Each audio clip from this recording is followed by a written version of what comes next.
Hello everyone and welcome back to the Amoretti kitchen. Today I'm going to show you how to make a classic Moscow Mule using our Moscow Mule craft puree. Let's get started. So our first step is going to be adding 3 pumps of the Moscow Mule craft puree into a copper mug. The really cool thing about using a copper mug is that it makes your drink stay cold the entire time you're drinking it, so that's a bonus, no watered down beverages.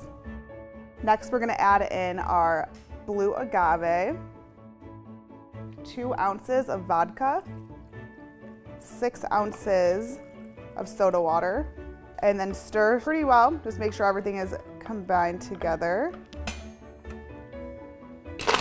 We're just going to top it off with a little bit of ice. And garnish with some fresh ginger and a freshly sliced lime. It's also fun to garnish this with some candied ginger as well if you want to switch things up a little bit. And that is it. You have the perfect Moscow Mule. Thank you guys so much for watching. We hope you enjoyed the video. If you want to keep up to date with our new recipes and of course giveaways, make sure to subscribe to our channel and also make sure to subscribe to our newsletter. Bye.